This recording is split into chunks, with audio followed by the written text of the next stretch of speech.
Halo Gadgeters, balik lagi sama saya Arya, dan ini adalah Poco M4 Pro.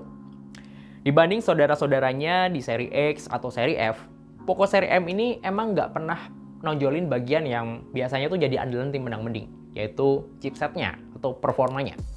Dari keluar seri M pertama di Indonesia, yaitu M3, terus ada M3 Pro 5G, chipset yang dipakai ya biasa-biasa aja sih. Cuma karena harganya tuh ditekan semurah mungkin dan masih dikasih fitur-fitur yang bersaing, bikin Poco seri M masih kelihatan menarik buat dilirik. Nah, ada yang beda nih. Poco sekarang udah nggak matok harga yang ekstrim banget ya buat HP ini. Udah mau 3 juta, Pak. Tapi ya, Poco is Poco. Apa yang dikasih sama HP ini, lagi-lagi masih susah banget dilawan buat HP 3 jutaan. Saya agak kurang pede ya nyebut HP ini harganya 2 jutaan.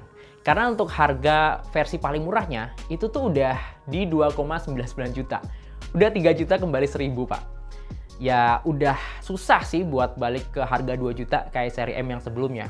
Tapi kalau ngelihat varian memorinya emang sekarang lebih gede ya, di 6128 GB. Kalau dulu kan mulainya dari 464 GB. Tapi kalau segitu aja masih ngerasa kurang, ada varian memori yang lebih gede lagi di 8256 GB yang harganya tuh di 3,499 juta. Ya segini sih jaraknya masih lumayan aman ya, dan nggak begitu ngebingungin lah buat milih antara satu varian dengan varian yang lain.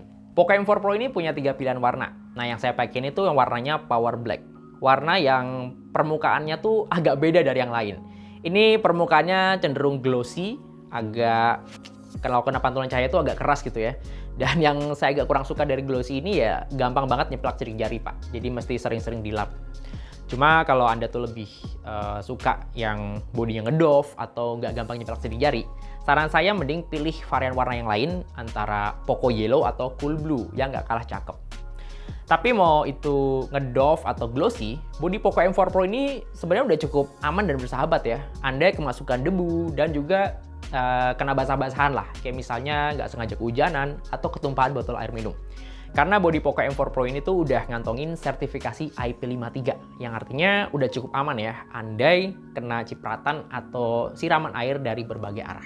Ya di tengah kelangkaan chipset global yang sekarang tuh dialamin brand HP, Poco di sini tuh cenderung pilih chipset keluaran tahun lalu ya, yang performanya sendiri masih cukup top tier untuk sekarang, yaitu pakai Helio G96. Ya kalau dibandingin sama HP baru dengan harga 3 jutaan, si Poco M4 Pro ini punya performa yang di atas rata-rata sih.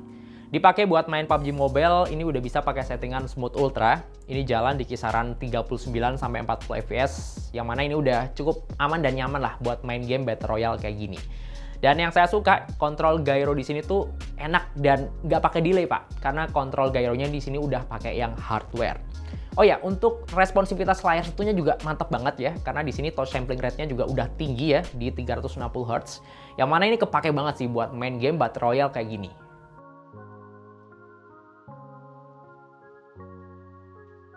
Pindah ke game Mobile Legends, di sini udah bisa pakai settingan grafis yang paling mentok kanan, udah pakai grafik ultra dengan settingan high frame rate di 60 fps. Untuk performanya sendiri, main 3-4 match masih cukup stabil ya. Tapi ya masih ada batuk dikit-dikit sih kalau lagi tawuran di depan tower musuh dan lagi ngadu skill gitu yang cukup lebay. Di sini performanya udah mulai agak goyang. Tapi batuk-batuknya nggak terlalu mengganggu banget sih.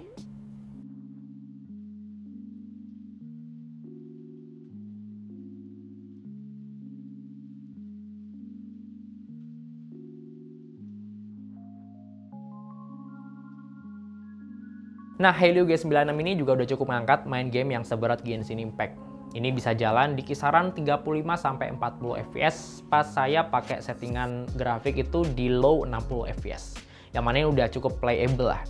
Cuma ini playable di 30 menit pertama doang. Karena setelah itu, suhu body biasanya tuh udah mulai anget ya. Dan akhirnya performanya tuh mulai diturunin tipis-tipis. Dan paling juga bisa jalan itu di kisaran 20-22 fps. Terus paling parahnya tuh bisa turun lagi di 18 fps pas lagi battle sama musuh. Ya ini udah cukup wajar ya. Kalau pengen suhunya masih dingin ya mending saran saya pakai cooler fan ya, dimana performanya nggak bakal direm pelan-pelan kayak gini.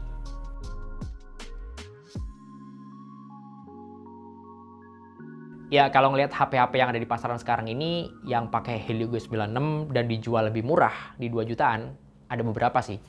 Tapi Poco M4 Pro ini masih tetap bersaing. Apalagi kalau ngelihat layarnya ya, yang udah pakai Super AMOLED, Full HD dan 90 Hz. Paket lengkap yang bikin HP 2 jutaan lainnya tuh ketar-ketir gitu. Meskipun dia sama-sama pakai Helio G96. Nah, layar Super AMOLED di sini tuh juga udah cakep banget visualnya. Warna hitamnya juga pekat, kontrasnya dapet. Dan yang saya suka nih buat nonton Netflix udah nggak pakai kena kompres ya. Udah bisa dapat resolusi yang full. Karena HP ini juga udah ngantongin sertifikasi Wideband L1. Paling yang kurang dari layar HP ini tuh dia nggak bisa mainin video dengan format HDR10. Ya nggak usah jauh-jauh ke Netflix deh. Nonton video HDR10 di YouTube, di HP ini ternyata nggak bisa. Selain pakai panel Super AMOLED, layar HP ini juga udah pakai refresh rate tinggi di 90 Hz. Cuma 90 Hz di sini tuh kayak kurang optimal ya. Dan nggak bisa berjalan di banyak aplikasi.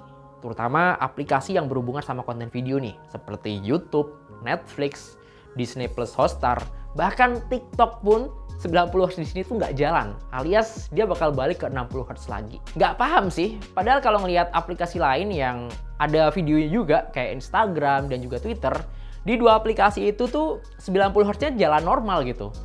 Ya mungkin anggapannya kalau orang nonton video nggak butuh refresh rate yang tinggi-tinggi banget gitu, jadi ya di limit di 60 Hz doang. Ya mungkin tujuannya supaya lebih hemat baterai, tapi ya kayak kerasa kurang optimal gitu 90 Hz di sini. Ya karena banyak aplikasi yang refresh-nya itu di limit gitu ya, alias balik ke standar lagi, tentunya berdampak ke daya tahan baterainya yang makin badak lagi, Pak. Untuk baterainya di sini 5000 mAh yang mana udah bisa digeber satu hari penuh ya. Itu pun udah dipakai untuk aktivitas yang cukup intens. Kayak misalnya Zoom meeting 1 jam baterainya ngurang 7%, buat nonton Netflix 2 jam ngurang 8%, buat mabar PUBG Mobile 30 menit, baterainya ngurang di kisaran 6%. Dan untuk aktivitas lain bisa Anda lihat di infografis berikut ini. Untuk chargernya juga udah lumayan ngebut ya. Di sini pakai charger 33 watt dengan teknologi MMT alias middle tap. Jadi cara kerja charger ini tuh dia bakal ngisi ke dua arah ya, dan dimulai dari bagian tengah. Yang mana dengan cara seperti ini itu bikin proses pengisian dayanya relatif lebih cepat dan juga efisien. Nah, secepat apa sih ngecasnya? Ini saya ngisi dari kosong banget sekitar setengah jam, baterainya udah keisi setengah lebih. Dan sampai bener-bener penuh, itu paling butuh waktu sekitar 1 jam lebih dikit. Untuk kameranya, Poco M4 Pro ini udah punya kamera utama di 64 megapiksel yang hasilnya cukup bagus di kondisi luar ruangan kayak gini. Dan kameranya udah cukup oke, paling ya warnanya aja sih yang kerasa kurang nandang gitu dan perlu di-boost lagi sama AI kameranya.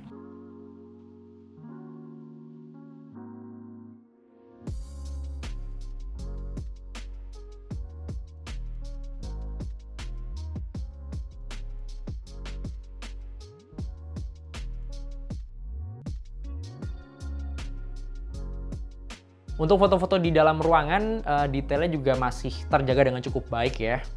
Ya meskipun ada sedikit penurunan warna di situ.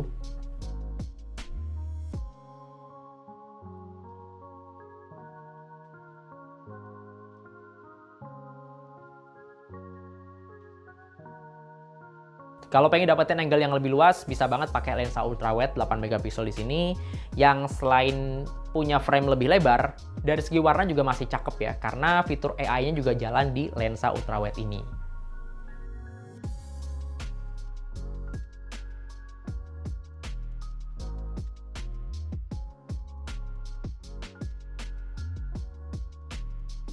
Nah, yang bikin kaget tuh pas lihat hasil foto low light-nya, terutama pas pakai mode malam. Asli sih.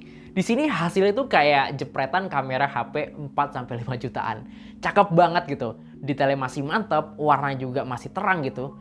Tapi dari segi cahaya tuh nggak dipaksa terang banget kayak mode malam di HP sekelasnya gitu lah. Terutama pas lagi foto-foto lampu ya, detail lampu itu lebih dapet. Dan bagian yang kerasa lebih gelap itu dikasih highlight yang lumayan, jadi nggak terlalu pucat-pucat banget lah gitu. Paling yang kerasa nanggung di sini mode malam itu cuma bisa dipakai di kamera utama doang, nggak bisa dipindah ke kamera depan, apalagi kamera ultrawide-nya.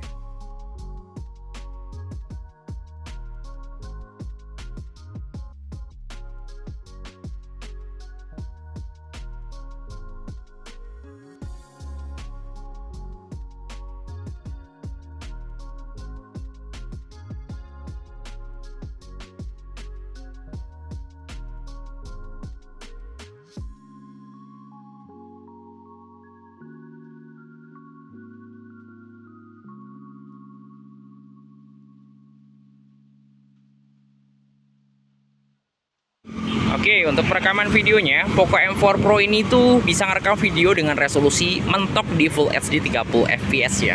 Nggak bisa 4K, karena memang ada keterbatasan dari segi SoC-nya. Dimana Helio G96 itu kan memang nggak support perekaman sampai 4K. Tapi untuk hasil videonya sendiri di sini udah cukup stabil ya, karena sistem stabilisasi atau sistem EIS-nya di sini jalan, aktif. Jadi kalau mau ngerekam dipegang pakai tangan dan sambil jalan kayak gini, hasilnya udah cukup stabil gitu. Nah, untuk autofokusnya gimana nih? Sekalian kita tes ya. Set.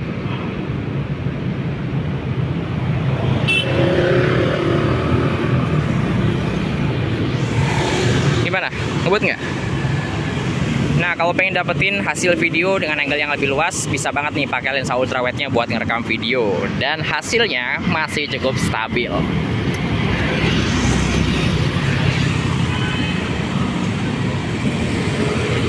Nah, kalau dipakai buat ngevlog, kamera depannya ini angle-nya lumayan sempit ya. Jadi saya mesti agak maju tangannya supaya dapat angle yang lebih luas kayak gini. Ya wajar sih, karena di kamera depan ini tuh sistem stabilisasi EIS-nya juga aktif. Jadi tampilannya agak nge-crop. Dan benefitnya kalau dipakai sambil jalan kayak gini, hasil video kamera depannya masih kelihatan cukup stabil.